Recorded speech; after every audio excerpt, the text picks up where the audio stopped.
नमस्कार मित्रांनो, माझ्या एम के मॅथमॅन चॅनलवर तुमचं स्वागत. मैदानावर घाम गाळणं ही तुमची जिद्द आहे, पण लेखी परीक्षेत मेरिटमध्ये येणे ही तुमची रणनीती असायला हवी. अनेक विद्यार्थी आजही 2017-18च्या जुन्या पद्धतीने सराव करत आहेत. पण मित्रांनो, आता सावध व्हा, कारण 2021 ते 2024 या 4 वर्षात पोलीस भरतीचा पूर्ण पॅटर्न बदलला आहे. मग तो सरासरीचा पालघरचा कठीण प्रश्न असो किंवा मुंबई भरतीचं विहिरीचं घनफळाचं गणित असो. आजच्या या व्हिडिओमध्ये आपण आज प्रश्न सोडवणार नाहीत, तर या प्रश्नांच्या मागचं लॉजिक समजून घेणार आहोत. मी तुम्हाला अशा शॉर्ट ट्रिक्स सांगणार आहे, ज्या वापरून तुम्ही गणितातले 25 पैकी 25 गुण मिळवू शकता. चला तर मग सुरुवात करूया. मुंबई ते अमरावती हे 750 किलोमीटर अंतर एकाच वेळी सकाळी 6 वाजता परस्पर विरुद्ध दिशेने निघालेल्या गाड्यांचा वेग अनुक्रमे ताशी 55 किलोमीटर व 70 किलोमीटर असल्यास दोन्ही गाड्या एकमेकीस किती वाजता भेटतील? हा प्रश्न पुन्हा पुन्हा विचारला जात आहे. तर मुंबई पोलीस भरती 2021ला हा प्रश्न विचारला आहे. तर इथे बघा आपण काय करायचं आहे. आता हे आहे मुंबई ठिकाण आणि हे आहे अमरावती. आता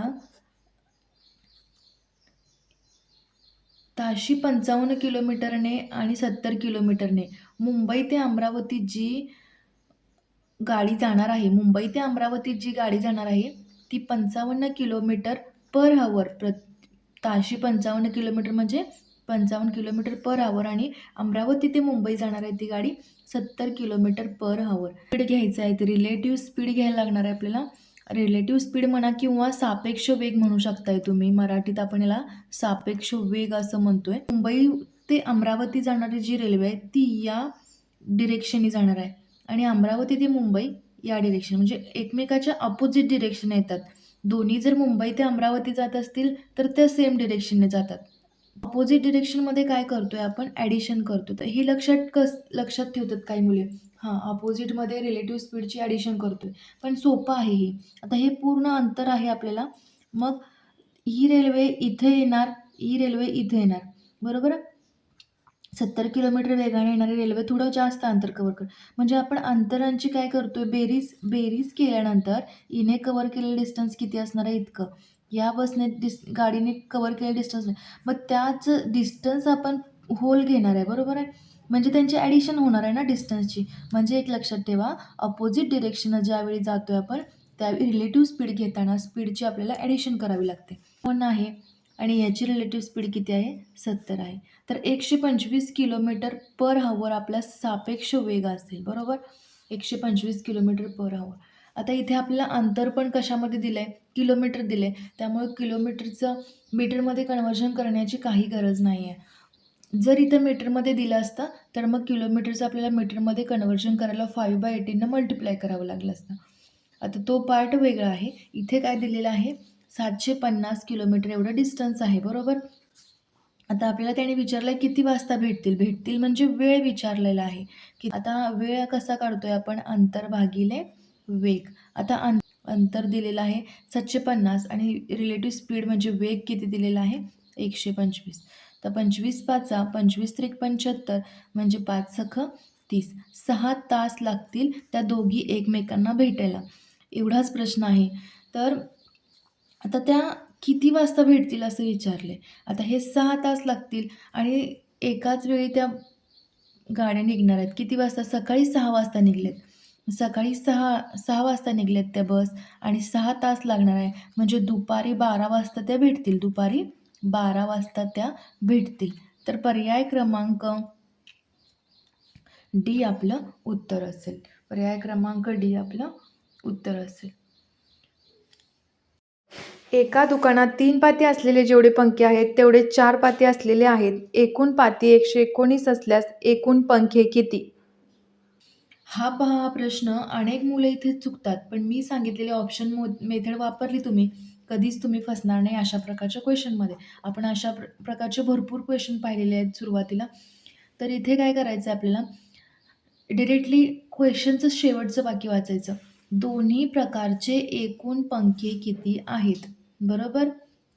म्हणजे हे जे आता ऑप्शनवरून आपण जातोय म्हणजे दोन्ही प्रकारचे एकूण पंखे 34 घेतले. त्यानंतर त्याने पहिलं वाक्य काय सांगितलंय? एका दुकानात 3 पाते असलेले जेवढे पंखे आहेत, तेवढे 4 पाते असलेले पंखे आहेत. आता याचे 2 पार्ट केले 17 आणि 17. आता 3 पाते असलेले पंखे किती असणार आहेत? 17 असणार आहेत. पहिल्या वाक्यावरून 3 पाते असलेले जेवढे पंखे आहेत, तेवढे 4 पाते असलेले पंखे आहेत. इथे असणार आहेत 4 पातीचे पण 17 असणार आहेत. 3 पाते असलेले पंखे पण 17 असणार आहेत. त्या सर्व पंख्यांच्या एकूण पाती 119 असल्यास, आता ही संख्या आपल्याला व्हॅलिडेट करायची आहे, म्हणजे हे बरोबर येते की नाही पाहायचं आहे. आता 3 पाती असणारे 17 आहेत, म्हणजे पाती किती होणार टोटल? 17 गुणुले 3 आणि 4 पाती असलेले किती आहेत? 17 पंखे आहेत, म्हणजे 4 गुणुले 17. आता यांचे ॲडिशन आपल्याला 119 झालं पाहिजे, म्हणजे टोटल यांची जी पाती आहेत ती किती व्हायला पाहिजेत? 119. 17 त्रिक 51 अधिक 17 चोक 68 म्हणजे 119 पाती येतील, म्हणजे आपलं उत्तर ऑप्शन ए करेक्ट असणार आहे. ऑप्शनवरून जात आहे त्यावेळी उत्तर पण आपल्याला लवकर फाइंड करता येते. अशी लहानात लहान संख्या शोधा जिला 12ने भागल्यास 5 उरतात, 16ने भागल्यास 9 उरतात आणि 18ने भागल्यास 11 उरतात. आता यामध्ये लसावी मसावीची कन्सेप्ट आहे ही. तर लसावी मसावीची आता सिंपल क्वेश्चन एक्झामिनर देत नाही, म्हणजेच पहिली संख्या दिली, दुसरी संख्या, त्यांचा गुणाकार आहे, अशा प्रकारचे क्वेश्चन आता येत नाहीत आणि जरी आले तरी मोठे नंबर्सचे क्वेश्चन येतात.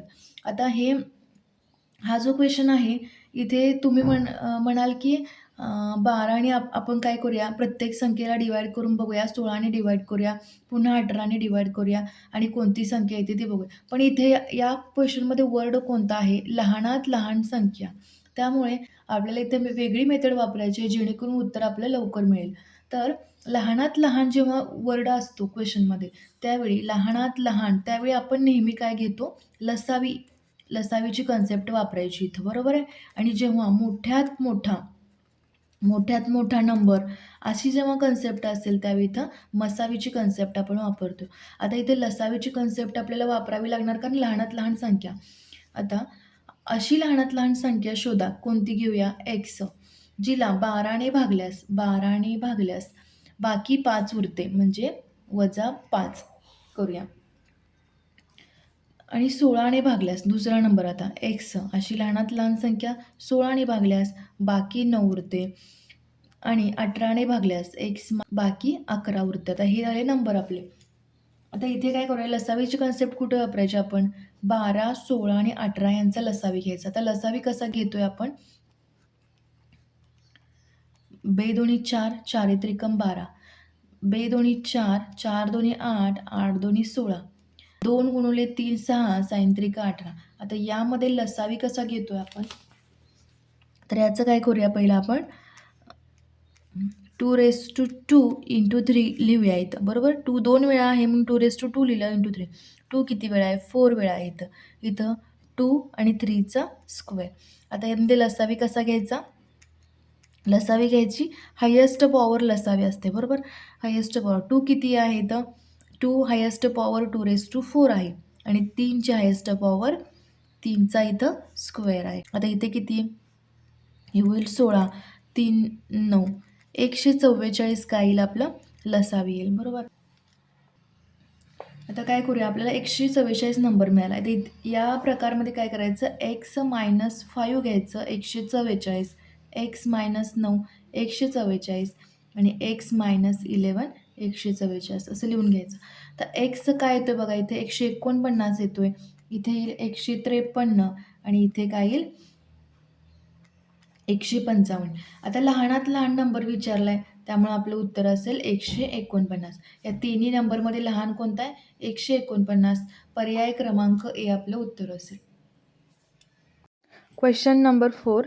3 घंटा 25, 18 आणि 15 सेकंदाच्या फरकाने टोल देतात, तर एका तासात किती वेळा टोल देतील? आता या प्रकारचे क्वेश्चन आपण पाहिलेले आहेत. मागच्या व्हिडिओमध्ये आपण एक प्रश्न पाहिलेला आहे. वर्तुळाकार मैदान आहे आणि एला ते पूर्ण एक फेरी मारण्यासाठी 12 सेकंद लागतात आणि बीला पूर्ण एक फेरी मारण्यासाठी 16 सेकंद लागतात.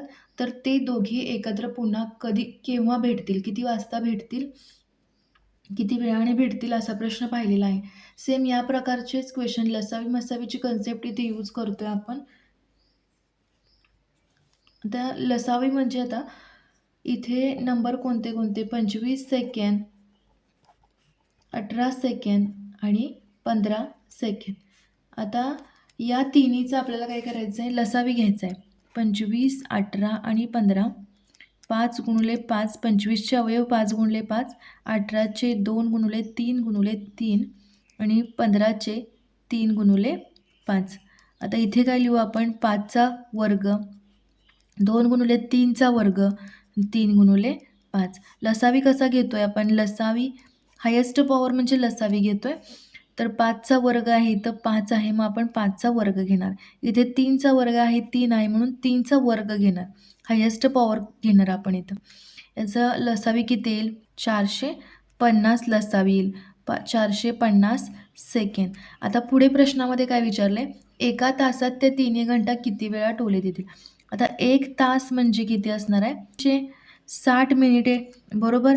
आता 60 मिनिटे म्हणजेच किती असणार आहे, सेकंडमध्ये कन्व्हर्जन करायचं आपल्याला.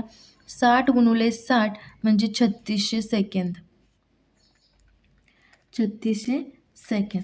आता आपलं उत्तर 9 वेळा काय देतील, टोले देतील. ते 3600 भागिले 450, उत्तर किती येईल, 8 येईल. आणि सुरुवातीला 3 टोल एकत्र वाजणार आहेत, तो एक कन्सिडर केला आपण, 9. काही मुले 8 ऑप्शन ए सिलेक्ट करतील, पण नाही, सुरुवातीचा एक टोल आपल्याला कन्सिडर करावं लागेल. किती वेळा टोल देतील ते, 9 वेळा टोल देतील. 25 सेकंद, 18 सेकंद आणि 15 सेकंदाच्या फरकाने. ऑप्शन क्रमांक सी आपलं उत्तर असेल. प्रश्न क्रमांक 5. 12 मीटर लांब आणि 8 मीटर रुंद असलेल्या एका खोलीत 2 मीटर बाजू असलेल्या चौरसाकृती किती फरशा बसतील. भूमितीचा प्रश्न आहे हा. तर मुलांना भूमितीच्या प्रश्नांची भीती वाटते, तर इथं हॉलची लांबी दिलेली आहे 15 मीटर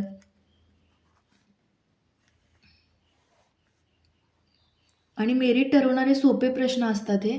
तर रुंदी किती आहे, ही लांबी आहे, म्हणजेच काय आहे, लांबी मोठी आहे रुंदीपेक्षा, म्हणजेच हा काय आहे, आयताकृती हॉल आहे.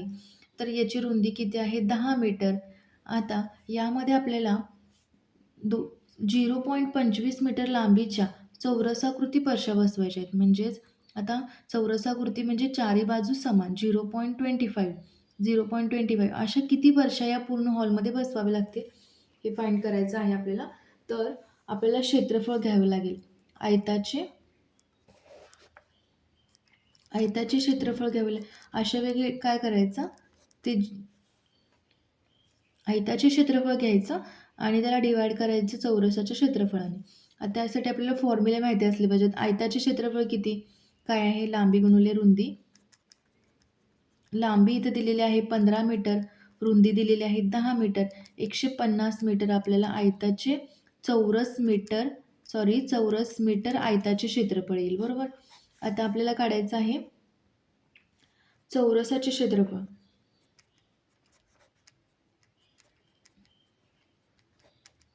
चौरसाचे क्षेत्रफळ काय असतं, बाजूचा वर्ग. हे 2 बेसिक फॉर्म्युले पाहिजेत, पाठ पाहिजेत. तर 0.25 मीटर बाजूचा वर्ग म्हणजे काय होईल, 625. आणि आता वर्ग करतोय आपण, म्हणजेच काय करतोय, 0.25 इंटू 0.25. 25चा वर्ग 625 आपल्याला माहीत आहे. आणि हे पॉईंट नंतर किती घरे आहेत, 1 2 3 4, म्हणून काय करायचं, पॉईंट नंतर 4 घरे ठेवायचे, 1 2 3 4. म्हणजे आपलं उत्तर असेल 0.025. आता किती फरशा लागतील त्यासाठी काय करावं लागेल, आयताच्या क्षेत्रफळाला चौरसाचे क्षेत्रफळ डिवाइड करावं लागेल. आयताचे क्षेत्रफळ काय आहे, 150 चौरस मीटर आणि 0.0625 चौरस मीटर. आपलं उत्तर असेल 150. आता हे काय करूया, 1 2 3 4 घरे आहेत, पॉईंट नंतर 1 2 3 4 शून्य द्यायच्या आणि 625 फक्त डिनॉमिनेटरला ठेवायचं. 25 गुणिले 25 625, 25 सख 150, 1 2 3 4 होईल आणि 25 दोन्ही 50, हे 10, 25 चोक 100, 0 0, 2400 फरशा आपल्याला लागतील. 2400 फरशा. आपलं ऑप्शन क्रमांक सी आपलं उत्तर असेल. प्रश्न क्रमांक 6. युवराजच्या 3 डावातील धावांची सरासरी 72 आहे. चौथ्या डावातील धावा विचारात घेतल्यास त्याच्या 4ही डावातील धावांची सरासरी 1 ने कमी होते. तर त्याच्या चौथ्या डावातील धावांची संख्या किती? हा सेम क्वेश्चन आहे, जो आपण मागील व्हिडिओमध्ये पाहिला आहे. मुलांच्या वयामध्ये शिक्षकाचे वय जर ॲड केले तर त्याची सरासरी इतकी होईल. अशा प्रकारचे प्रश्न, तर शिक्षकाचे वय फाइंड करा असे प्रश्न असतात, किंवा नावाडी आणि मुले यांची संख्या असेल त्यामधील, हे सेम क्वेश्चन त्या फॉर्मॅटमध्ये आहेत. पण धावांची सरासरी असे जर प्रश्न असतील तर मुले गोंधळून जातात. या प्रकारच्या क्वेश्चनमध्ये सेम 30 ट्रिक्स आपल्याला यूज करायचे आहे. आपल्याकडे हा फॉर्म्युला आहे, जो मी तुम्हाला सांगितलं की हा फॉर्म्युला पाठ करा. ओल्ड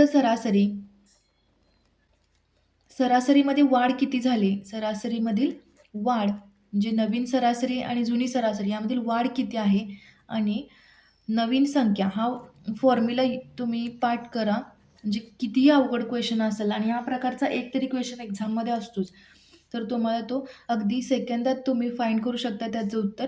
आता इथे बघा काय करायचं आहे. ओल्ड सरासरी किती आहे? युवराजच्या 3 डावातील धावांची सरासरी किती आहे? 72. म्हणजे ओल्ड सरासरी काय आहे? 72. आता चौथ्या डावातील धावा विचारात घेतल्यास त्याच्या 4ही डावातील धावांची सरासरी 1 ने कमी होते. आता इथे कमी होते असं दिलंय त्यांनी, म्हणून इथं -1 घेतलाय. 1 ने कमी होते म्हणून मायनस. इंटू आता नवीन संख्या बघायचं आपल्याला. नवीन संख्या किती आहे? 3 डाव सुरुवातीला होते. आता 4 डाव घेतलेत. त्यामुळे नवीन संख्या किती असेल डावांची? 4. तर आपल्याला उत्तर काय येईल बघा. 72 अधिक हे किती होईल? -1 इंटू 4 काय होईल? -4. म्हणजे 72 वजा 4 68 असेल. त्यातील धावांची संख्या किती असेल? 68 असेल. 68 असेल. पर्याय क्रमांक डी आपलं उत्तर असेल. जर तुम्हाला आजचा हा व्हिडिओ आवडला असेल तर व्हिडिओला लाईक करा आणि तुमच्या त्या मित्राला नक्की शेअर करा, ज्याचं स्वप्न तुमच्यासोबत खांद्याला खांदा लावून खाकी वर्दीत उभं राहण्याचं आहे. तुमच्या काही शंका असतील किंवा तुम्हाला कोणत्या विशिष्ट विषयावर पुढचा व्हिडिओ हवा असेल तर खालील कमेंटमध्ये नक्की सांगा. तुमच्या प्रश्नाचं उत्तर द्यायला मी तयार आहे. पुढच्या व्हिडिओमध्ये भेटूया अशाच एका चॅलेंजिंग टॉपिकच्या सोप्या ट्रिक्ससह. तोपर्यंत सराव करत राहा. जिद्दीने पेटून उठा, कारण वर्दी आता लांब नाही. थँक्यू.